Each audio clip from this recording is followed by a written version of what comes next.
Title: Echoes of the Abyss. Where gravity goes mad, the wind howled like an ancient lament, an omen that Martin ignored with the stubbornness of an experienced mountaineer.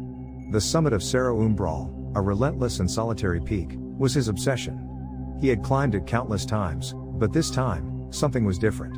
An unease crept under his skin, a feeling of being watched by something more than the wind and the eagles.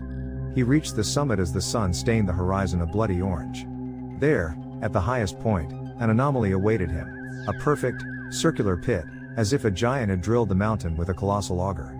The darkness that emanated from it was absolute, a blackness that devoured light and hope.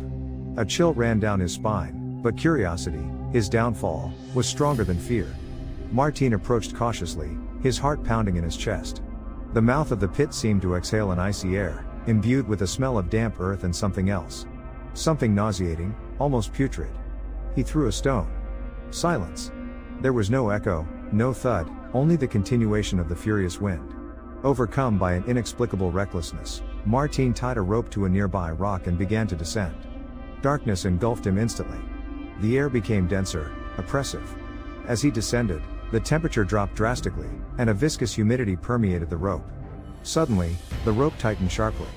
Martin screamed, clinging on with all his might. Something was pulling him down, an invisible, relentless force. He tried to climb, but it was useless. The force dragged him down with terrifying speed. What the hell? He shouted, his voice breaking with panic. A voice, deep and cavernous, resonated in the pit, a distorted echo of despair. You will fall with me. The descent turned into a free fall.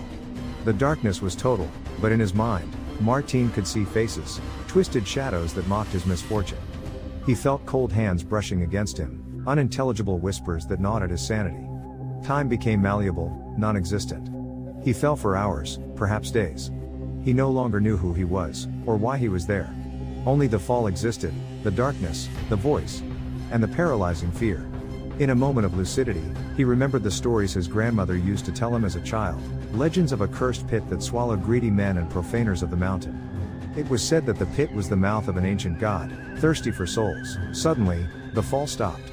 Martin was suspended in the darkness, the rope taut as a nerve about to break.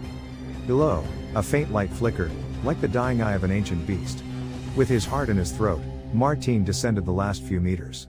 The light revealed a grotesque panorama, an immense cavern, whose walls were covered in bones and human skulls. In the center, an amorphous creature, a mass of flesh and shadows, pulsed with a grotesque life. Its eyes, two pools of pure darkness, fixed on Martin. The creature extended a hand, a bony claw covered in a viscous liquid. The voice resonated again, louder, closer. Welcome to your eternal home. Martin tried to scream, but the voice prevented him. The creature pulled him towards itself, and he felt its cold, bony fingers clenching his flesh. An agonizing pain invaded him, as if his soul was being torn from his body. In that instant, he understood the truth. The pit was not just a physical abyss, but an abyss of the soul.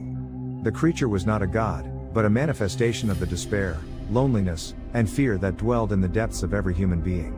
And he, Martin, had become its new host.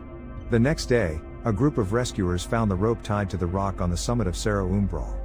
The rope was cut, as if something had bitten through it with superhuman force. They found no trace of Martin. Some said that he had fallen off a cliff and his body would never be found. Others, the oldest in the village, murmured about the cursed pit and the echoes of the abyss, where gravity goes mad and despair drags you into eternal darkness. And if you ever find yourself on the summit of Cerro Umbral, and feel a strange curiosity about the bottomless pit, remember Martin's story. Because the abyss not only looks at you, but also waits for you. And once you fall, there is no return. Only the echo of a voice, whispering in the darkness, you will fall with me.